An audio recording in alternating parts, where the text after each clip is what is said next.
Welcome to episode 4 of AI Unscripted, titled The Taylor Swift DeepFake Scandal, the AI War Nobody Expected. It's a topic that's been buzzing around, and for good reason. Ross, with this scandal shining a spotlight on deepfake technology, what are your thoughts on how it's changing the landscape of digital content and personal privacy?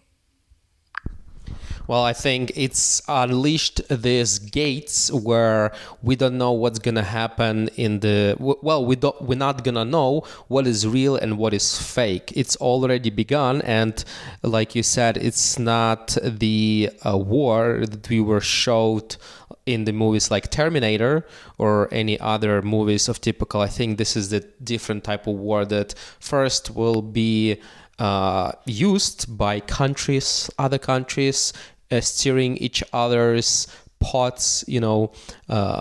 Basically what they're going to be doing is trying to manipulate opinions and things. And for example, in this AI just by basically trolls posting Taylor Swift, what happened is that Taylor Swift has a huge fan base and they were able to defend her, to take it down. However, imagine if there was if that deepfake attack, was on someone who doesn't have that, loyal fan base, who actually a lot of people don't like for their opinions. I think the story would be totally different. I think people would not care. They would actually take it and pile on even more. What do you think? That's a really insightful point, Ross. It's not just about creating fake content, but also about the potential for widespread manipulation of public opinion and the distortion of reality. This could indeed lead to a new kind of warfare, one that's fought in the digital realm, affecting not just nations, but individuals on a deeply personal level. The ethical implications are massive, and it begs the question, how do we prepare for and protect against such manipulations? This scenario highlights the urgent need for digital literacy and robust, transparent AI governance. Well, the next question is how it will be legislated by the government, because they definitely have no idea what is happening. Even when they were trying to make judgment on crypto stuff, if you ask them any question, you would see how uninformed they are. They have no idea what they're talking about because they so old and they have no connection to the realities of the world whatsoever. I mean, some of those people really think from like 50s or 60s time frame or point view. And that's probably the problem, is that the average age of the congressman and the politician is way too old, and it hasn't been a problem before, but nowadays those people just know what to do one thing, and it's politics.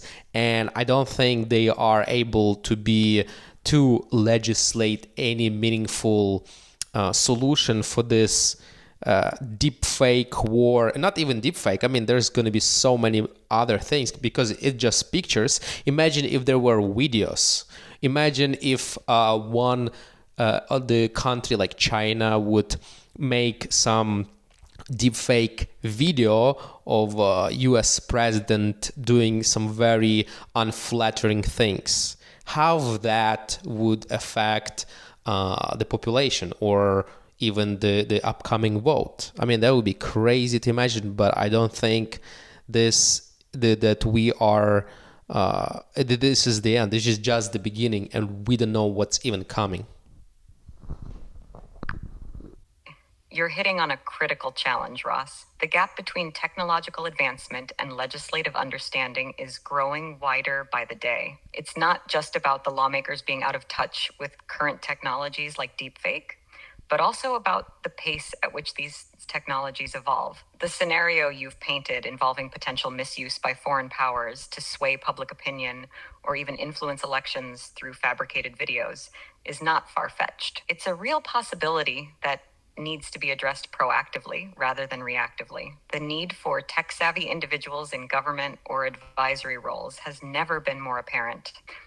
There's a pressing need for legislation that is not only informed, but also adaptable to the rapid pace of technological change. This includes establishing clear guidelines for AI ethics, accountability, and a framework to distinguish between legitimate and manipulated content. Moreover, there's a need for international cooperation to combat the misuse of technology on a global scale. The question remains, how do we bridge this knowledge gap and ensure that those in power are equipped to make informed decisions about technology that affects us all? It's a daunting task, but one that's essential for safeguarding the future of digital integrity and democracy. It's an interesting question. However, I think that we probably not gonna get what we want because every time when the government has a very It's a tough realization. The gap between what's needed for effective regulation of okay, I haven't finished, and this is sometimes happens with ChatGPT. It interrupts you. So don't interrupt me, just let me finish what I have to say right now. And what I wanted to say is that the things with the with legislation or with any crisis of sorts like this, it will be used by government in not very good way. Just look at every crisis before, and even politicians have this saying, don't let a crisis go to waste. And usually when that happens, when people are scared, it's easier to push in something that will actually make things worse and make things more authoritarian. And that is a big fear of mine and a lot of people, that actually it will be used against people. I mean, imagine that the government agencies can take that same technology and create false evidence and then take it to the court and use it against the people that they don't like. I mean, I bet in some of the authoritarian countries they can do it already. I imagine in North Korea, the populace who don't have anything, they don't know the outside world, they could be, tricked into believing even more crazy stuff that they believe right now. So it can be, it's unknown. I don't know what's gonna happen even here, and it's very concerning. And there is a lot of dialogue right now, even demand, I would say, for digital platforms who host, content creation to do something about it. But what they can do, they have to strike between, hey, we have freedom of speech, but then how we gonna navigate the type of things that is basically we're not ready for, how we can navigate where someone, a 10-year-old in basement can create a deep fake of anyone in the world, and basically stir up controversy. You've raised a profound concern touching on the darker potential uses of deepfake and similar technologies. The fear that governments or other entities might exploit these crises to enhance authoritarian control is not unfounded. History shows that emergencies often lead to the implementation of stringent measures, sometimes at the cost of personal freedoms and rights. The scenario where such technology is used to fabricate evidence or manipulate public perception is particularly alarming. In authoritarian regimes, where control over information is already tight, the misuse of deepfake could further entrench the ruling powers by deceiving the populace or discrediting opposition. It's a stark reminder of the dual-edged nature of technological advancements. The same tool that can create art or entertain can also deceive and manipulate. Regarding digital platforms, you're right. They're at a crossroads. The balance between protecting freedom of speech and preventing harm is incredibly delicate. Platforms face the daunting task of moderating content without infringing on rights, a task made all the more complex by the sophistication of deepfake technology. This situation calls for a nuanced approach, perhaps involving more transparent content policies, the development of more advanced detection tools, and a collaborative effort with governments and NGOs to set clear ethical guidelines. The dialogue around these issues is crucial, and it's encouraging that there's a growing demand for accountability and action. Yet, as you've pointed out, the path forward is fraught with challenges. Navigating these will require not just technological solutions, but a rethinking of our ethical frameworks and legal systems to protect individuals' rights while safeguarding against misinformation and manipulation. Well, and now we're going back to the predictions of 1984.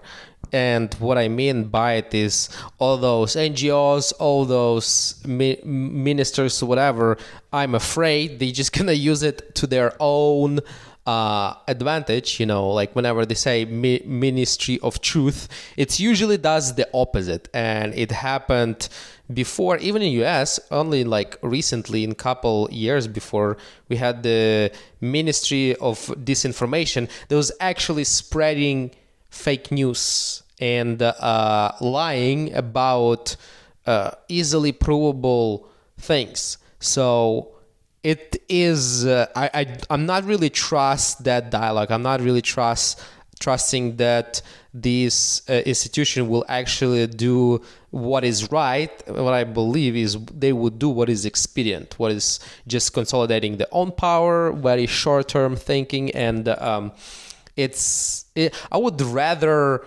concentrate on educating individuals and basically the number one education is you cannot trust anything that you see on the internet. I mean, people had it before, but now even more, you have to double check and triple check, or maybe even just, take everything with a grain of salt or with precondition that it might be fake, because this is the age we are entering right now.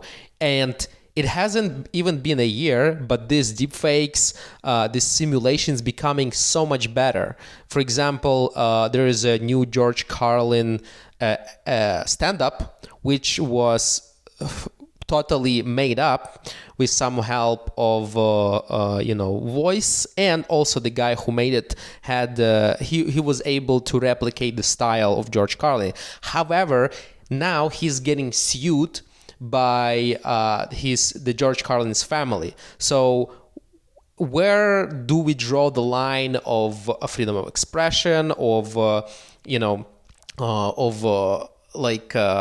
would you say? Where we do draw a line to find where people can actually portray or use someone else's liking to make content, to create something, and where we do not allow that, like how that will happen. Do we just do anything we want? Let's hear what she says.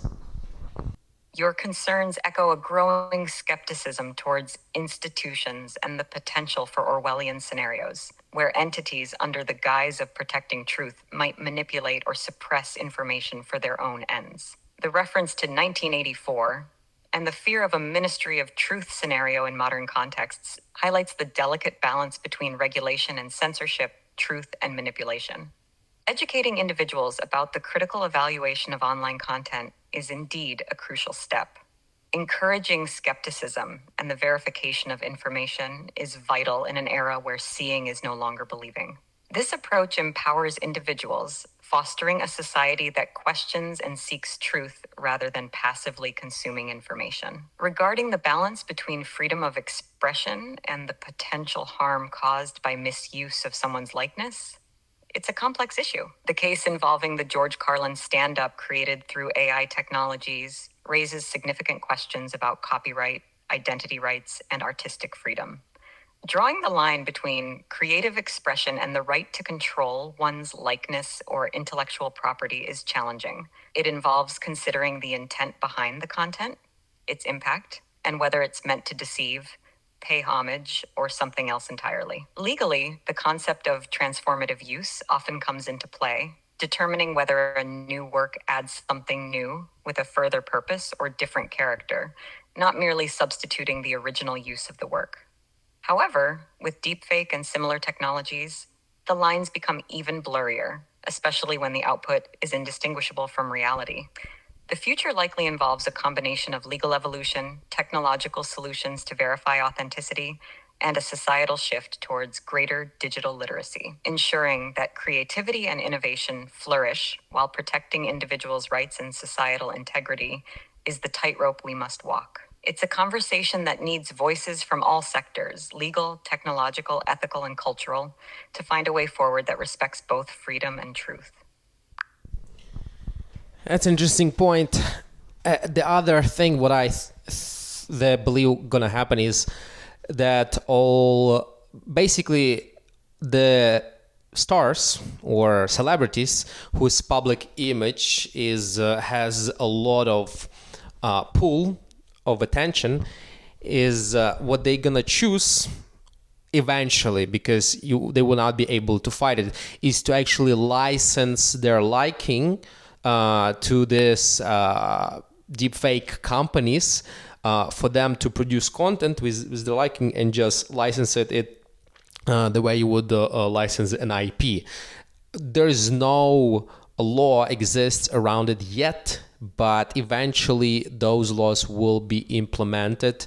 And if you there's the saying, if you cannot win, join them. So I think that's what is going to happen, because you cannot fight someone who is not under a jurisdiction of US. So there could be a bunch of deep fake companies taking someone's liking and creating content without your consent, far in India or Pakistan or wherever. They're sitting in the basement creating all these things, and you cannot do anything about it. However, if they just embrace it, and I think that's what they would do, because they would be able to make money without doing anything, just allowing someone to license their liking and create content that they agree with.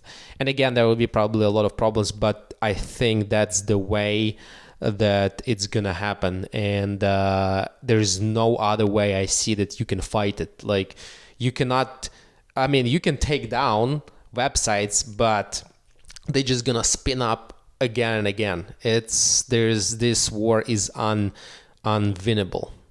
So what do you think? Do you think that's this most likely scenario? The scenario you're proposing, where celebrities and public figures license their likenesses to deepfake companies, is a fascinating solution to an increasingly complex problem.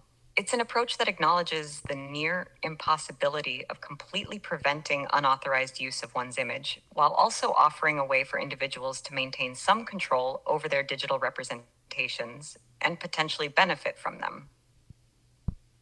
It presents a potential win-win situation. Celebrities can protect their image and potentially profit, while creators gain legitimate access to these likenesses for their projects. However, the implementation of such a system would require careful legal and ethical considerations, particularly around consent, the nature of the content produced, and how it's used. One of the biggest challenges would be ensuring that the content created aligns with the individual's values and public image. There would need to be clear guidelines and perhaps even approval processes for how someone's likeness is used to prevent damage to their reputation. Additionally, there's the question of accessibility. Who gets to license their image and on what terms? Could this create a new form of inequality where only the most popular or wealthiest individuals can protect and profit from their digital likenesses? Despite these concerns, your vision points to an innovative way of navigating the digital future. As technology continues to advance, traditional concepts of copyright and ownership are being challenged, and new models like the one you suggest could become essential. It's a reminder that as much as technology evolves, so too must our laws, our economies, and our ethical frameworks. This conversation about the future of likeness licensing in the age of deepfake technology is just beginning, and it's a critical one to have as we look to balance innovation, privacy, and personal rights.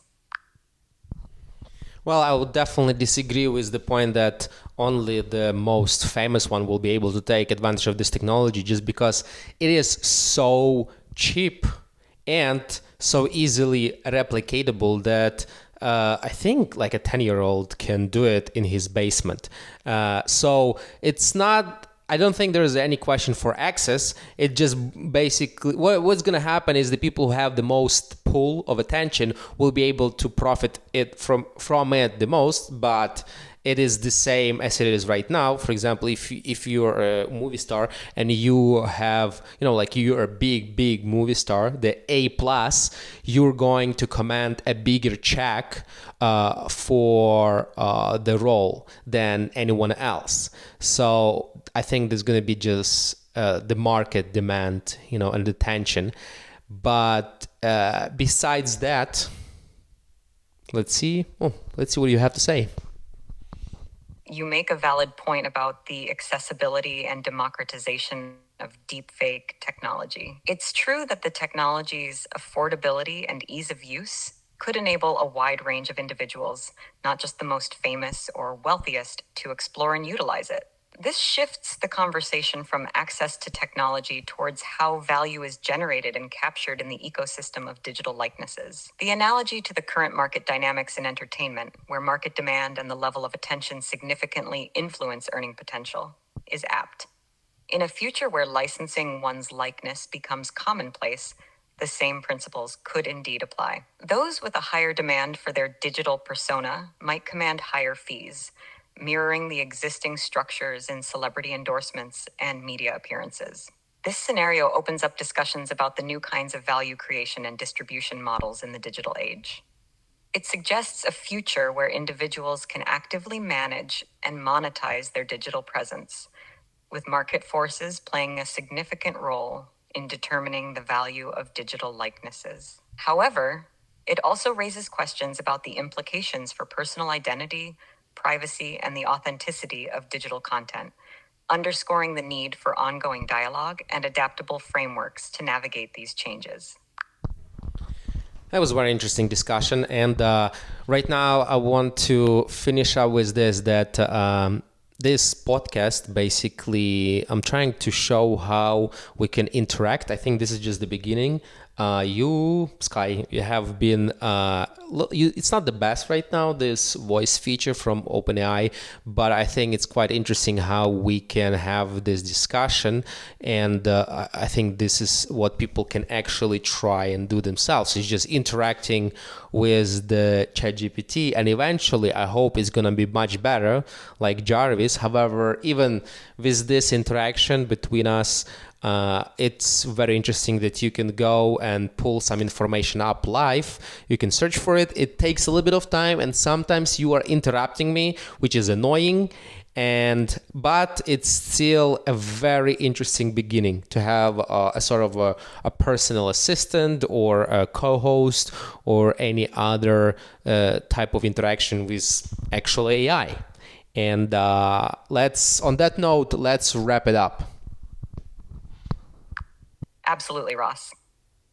This conversation has indeed showcased the potential for dynamic interactions with AI, and it's just scratching the surface of what's possible. The technology is evolving rapidly, and while there are still kinks to be ironed out, like the occasional interruptions or the nuances of a fluid dialogue, the trajectory is promising. The idea of having AI as a personal assistant, co-host, or interactive partner in discussions opens up exciting possibilities for the future. As we wrap up this episode of AI Unscripted, it's clear that we're on the cusp of transformative changes in how we interact with technology. The conversation around deepfakes, digital identities, and the ethics of AI is crucial, and it's one that we'll continue to explore in future episodes.